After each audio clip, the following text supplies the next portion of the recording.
Charlie. Hello, ciao, hola ami. 747 FM, c'est Radio Charlie. Où est Charlie?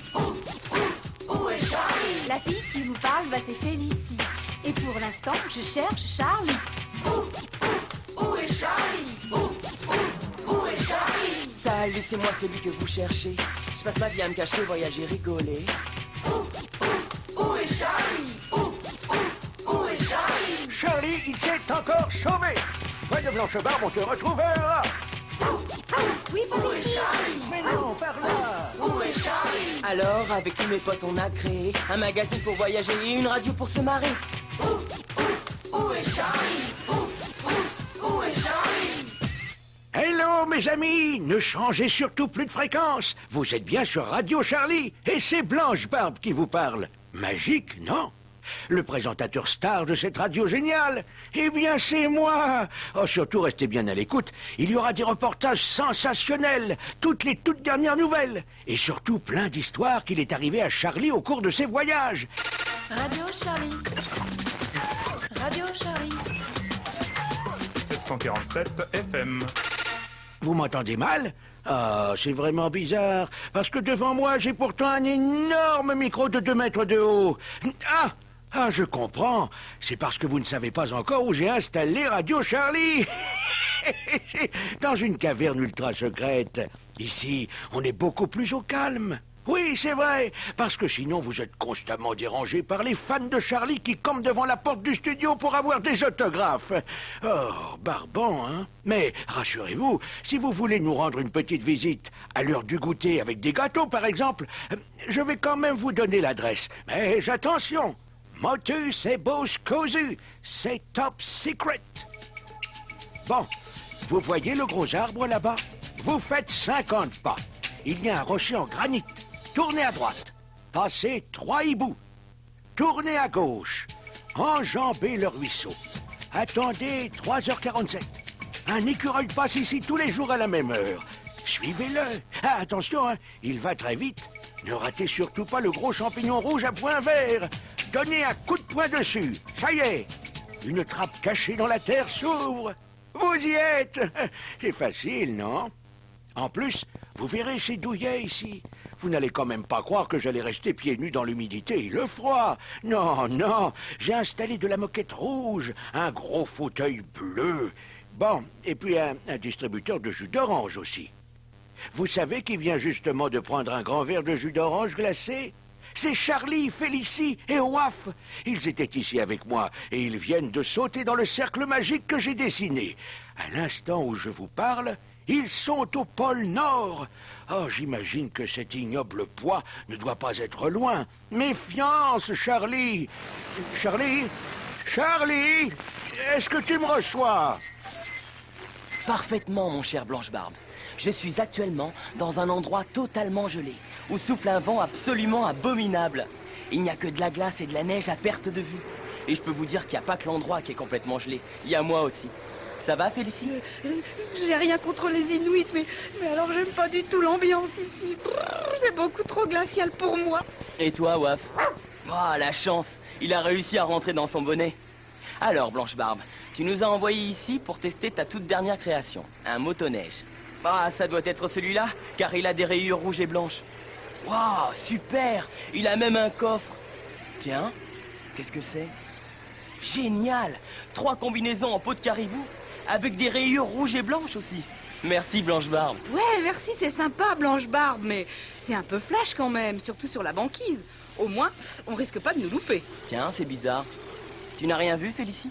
À part nous deux plus un chien, rien du tout, Charlie. Un ours blanc, peut-être? J'aurais juré voir comme une grosse guêpe. Quelque chose qui s'est enfui derrière le tas de neige là-bas, avec des rayures noires et jaunes, curieux. Non, c'est pas grave, j'ai dû rêver. Rêver? Non, je te rassure, Charlie, tu n'as pas rêvé. Car moi, Pois, je te promets qu'avec le piège que je viens de te tendre, tu vas pouvoir en faire des rêves. Jusqu'à la fin de l'éternité. Alors, essayons ce prototype. T'es prête, Félicie? En route. Marche avant. Ah, Blanche-Barbe, première erreur. Tu as mis la marche arrière à la place de la marche avant.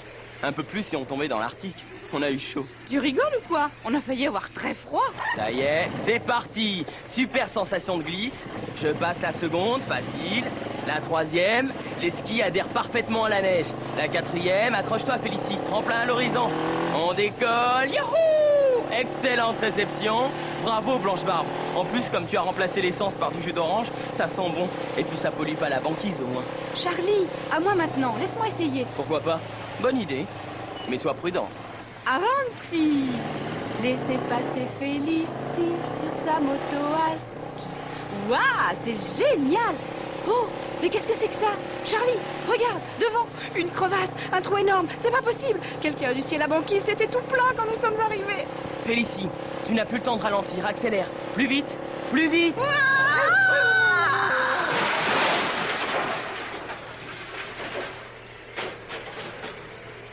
Ça va? Félicie, waf, rien de cassé? À part 36 étoiles polaires, je ne vois rien d'anormal. Ouh, ça tourne. Allô Blanche-Barbe? Je te rassure, on est tous en un seul morceau. Oh oh, j'ai parlé un peu vite. Je n'avais pas vu ton motoneige. Je suis sûr que ce trou dans la banquise n'était pas là tout à l'heure. D'après moi, ce point de malheur ne doit pas être très loin. Aïe, aïe, ma tête. Ah, toi, fiche-moi la paix, boudin à patte, ou je te transforme en chair à saucisse. Mais c'est notre cher poids. Je comprends tout maintenant. Où ça? Où il est? C'est bien ça, je suis pas folle, c'est bien lui qui s'amuse à scier la banquise. Regarde Charlie, il a encore la scie à la main. Ouh, retiens-moi ou je vais faire un malheur. Calme-toi, Félicie. Ça ne sert à rien de t'énerver. Tu vois bien que là où il est, il ne fera plus de mal à personne. Oh, qu'est-ce que c'est lourd, ce top ferraille. Retirez-moi cette épave. Hé, Blanche-Barbe, on a trouvé une nouvelle fonction à ton motoneige. Prison pour saboteur des neiges. Pas mal, non? Ah, tais-toi, cervelle d'autruche. Enfin, poids, reste poli. Et avoue que tu n'es pas très futé. La prochaine fois que tu nous tends un piège, attends-nous à l'extérieur du piège et pas à l'intérieur. À bientôt, Pois. Au printemps, à la fonte des neiges, peut-être. Ah, riez, riez. Mais je vous aurai, sacre bleu de Morora. Rira bien qui rira le dernier, et ce sera moi. Bravo, mes amis. Oh, c'était génial. Maintenant, en attendant que Charlie, Félicie et Waf reviennent au show, je vous propose un jeu super rigolo de derrière mes fagots. Il a des quiz plein la barbe. Ce sont les quiz de Blanche-Barbe. Oui. Eh oui, mes amis, voici un jeu où on est content et on est tous intelligents. Le but, très simple, trouver les réponses aux questions. Par quel moyen, me direz-vous? Très simple, en lisant attentivement votre numéro des voyages de Charlie sur le pôle Nord. Vous voyez, c'est un jeu d'enfant. Attention, ça commence maintenant. Oui. Voici la première question. Oh, c'est très facile, c'est une question pour débutants. Il faut deviner qui c'est. Qui c'est? Il vole, il pique, et c'est dans l'Arctique qu'en été, son nombre atteint des pics. Qui est-il? Voici ma deuxième question. Ah, je vous préviens tout de suite. Attention, réponse giga incroyable. Waouh, le plus grand! Un jour, on a trouvé un iceberg énorme. Il était grand comme un pays. Mais lequel? Attention, voilà ma troisième question. Vous connaissez l'ours blanc. Eh bien, il nous réserve bien des surprises. Écoutons-le plutôt. Ouh, le plus loin! Moi, l'ours blanc, je suis capable de sentir la présence d'un phoque à kilomètres à la ronde. Et pas tant, non? Incroyable! Oh, incroyable! Mais vous, mes amis, avez-vous deviné quelle est cette incroyable distance? Maintenant, la quatrième question. C'est encore un qui sait. Qui sait, qui sait? Qui sait quoi d'abord? Ah bah, c'est vous qui savez, moi je ne sais pas. Tout ce que je sais, c'est que vous devez deviner. Qui sait? Bon, allez, jingle, hein. Qui c'est? Quel gros paquebot très connu a sombré après avoir percuté un iceberg? Ah, la cinquième question. Voici mon chouchou de la banquise. Il est gros, il est très gros, et qu'est-ce qu'il est mignon. Oh, le plus gros. Les plus gros lapins de la Terre, c'est moi. Je suis le lièvre de la toundra. Devine jusqu'à combien je peux peser. Et enfin, la 6e et dernière question. Mesdames et messieurs, laissez-moi vous présenter les champions défiant toute catégorie. Ouais, les plus forts. En une journée, combien de kilomètres peut parcourir un attelage de 12 huskies tirant un traîneau de 500 kilos? Voilà. Eh bien, j'espère que vous aurez trouvé toutes les réponses. Si ce n'était pas le cas, vous pouvez les trouver à l'intérieur de la jaquette de votre cassette. Pour finir d'attendre nos amis qui ne sont toujours pas rentrés du pôle Nord, je vous propose d'écouter une fabuleuse histoire qui leur est arrivée dans ce pays glacé. Un conseil, prenez une couverture et ouvrez les voyages de Charlie sur le pôle Nord à la page 12 pour mieux les suivre. Les aventures de Charlie. Charlie, au pôle Nord. Un matin, Waf saute sur le lit en tenant une pile de courrier dans la gueule. Une carte représentant un ours polaire assis sur un iceberg tombe. Charlie la ramasse. Regarde un peu, Waf. C'est Blanche Barbe qui nous écrit. Il nous demande de venir au plus vite. Allez, en route. Lorsqu'ils arrivent chez leur hôte, celui-ci tente de préparer une glace à la framboise. Bonjour mes amis, j'essaie une nouvelle recette. Des gerbes de crème jaillissent du mixeur et se répandent dans toute la pièce. Charlie et Waf se régalent. Au fait, à propos de glace, j'ai reçu un message de mon cousin Mago qui travaille au centre de recherche sur le magnétisme au pôle Nord. Font les de Lascar. Écoutez un peu au lieu de vous goinfrer. Des observations montrent que la calotte glaciaire diminue et se trouve mystérieusement. Et la nuit, on entend des bruits étranges. Les animaux en ont tellement assez qu'ils sont prêts à déménager sur le premier iceberg venu. Il faut absolument découvrir la cause de ce remue-ménage. Pouvez-vous y aller pour moi? Oh, je ne peux pas laisser ma glace en plan. Tu peux compter sur nous. Charlie prend Waf sous son bras et de sa canne magique trace un cercle sur le sol. Il saute dedans et se retrouve aussitôt au cœur des glaces arctiques. Mais quelqu'un d'autre a eu le temps de plonger dans le cercle derrière lui. C'est le sinistre Poids, qui le suit partout comme une ombre malveillante. Charlie et Waf découvrent des champs de glace qui s'étendent à l'infini. Au loin, des ours blancs jouent et pêchent. Waouh! Quel paysage féerique! Derrière eux, une voix résonne. « Bienvenue, Charlie, bienvenue, Waf.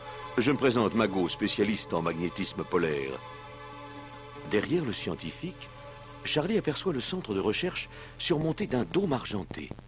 Le chercheur leur résume la situation d'un air inquiet. La glace disparaît un peu plus chaque jour sans qu'on sache pourquoi. Il y a des trous là où il ne devrait pas y en avoir. Les Inuits et les animaux sont très perturbés. Et puis, il y a ces bruits effrayants qui proviennent du pôle. Si vous voulez aller jeter un œil, mon scooter des neiges est à votre disposition. On y fonce. Charlie et Waf sautent sur l'engin et s'éloignent rapidement vers le pôle. Mais dans le poudroiement de neige qu'ils soulèvent, une silhouette inquiétante les suit discrètement. C'est Poids, qui peine sur ses skis et grommelle entre ses dents. Je vais mettre des bâtons dans les roues de ton scooter, moi. Charlie et Waf filent, émerveillés dans l'immensité glacée. Mais lorsqu'ils arrivent au pôle, ils n'en croient pas leurs yeux. Là où devrait s'étendre à l'infini un désert de neige et de glace, se dresse une ville entière, faite de gigantesques bâtiments de cristal. Éberlués, ils circulent dans des rues de glace parmi des gratte-ciels scintillants. Une tour étincelante monte à perte de vue comme si elle grimpait jusqu'à la lune. Un silence absolu pèse sur la ville déserte. Une ville nouvelle, entièrement bâtie en glace? Murmure Charlie impressionné. Mais alors, voilà qui explique les trous et la disparition de la glace. Il en a fallu de la glace pour construire tout ça. Mais à quoi cela peut-il servir? Attendons. Il va bien se passer quelque chose.